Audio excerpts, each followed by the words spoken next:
Around the world, libraries are intellectual sanctuaries where knowledge is found and ideas are exchanged.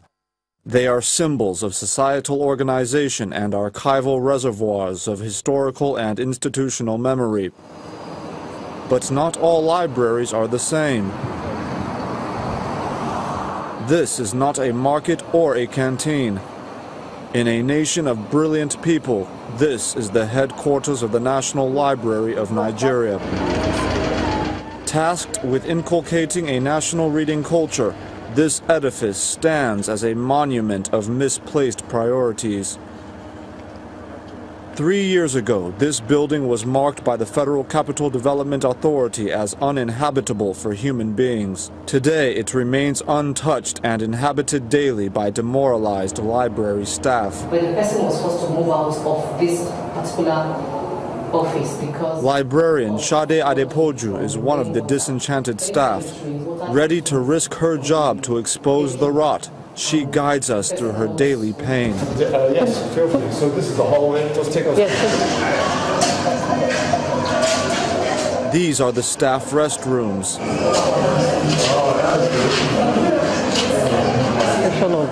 The National Library of Nigeria. Inside the actual library, it is devastatingly similar. Gazettes. From here, you can find books dated back 1800.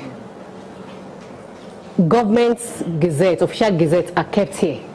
Pictures dating from 50, 70 years ago are kept here. But we don't have adequate space to keep them. They're not meant to be packed together on the shelf like this. They're meant to be in a conducive, air-conditioned room. But here they are. We found that more than just reading materials are under threat. In the corner of this room is an empty and used beverage bottle, now wedged into the wall to block water leakages. On the other side of me is a wall completely covered in green bacteria, which is injurious to human health. As we move forward into this corner of the room, we meet a civil servant named Mr. Abraham, who is an accountant with the National Library of Nigeria, who has a pretty good idea of how much money has passed through this institution over the years, and now knows all too well what can happen when funds are used to enrich political appointees who come and go, leaving behind civil servants like Mr. Abraham to work in squalor. For senior accountant Mbachi Henry, inhuman treatment has become a devastating norm. These are the drugs I'm taking. Look at them, they are all antibiotic. This is not, I've even taken some before this one. But these are the ones I'm taking presently. For 2 months now, I've been coughing, and the cough does not want to go. What is the cause of this thing? Is this particular place, this particular office.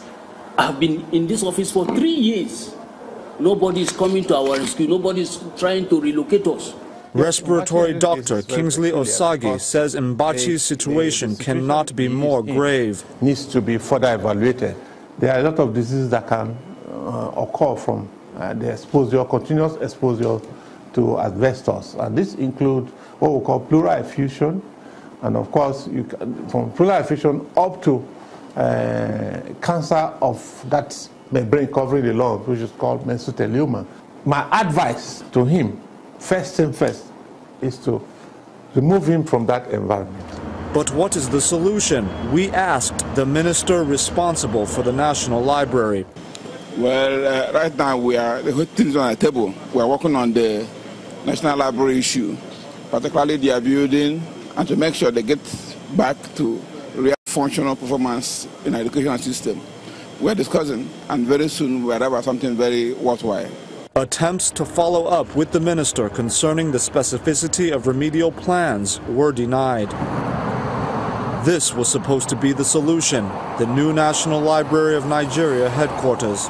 Channels Television News has exclusively obtained contract details which reveal that the new National Library of Nigeria headquarters building was initially awarded to Reynolds Construction Company, RCC, through a consultant, Odeleye International Associates, at an original cost of 8.5 billion naira, with an initial completion time frame of 21 months from the date of first mobilization to site on the 29th of April 2006.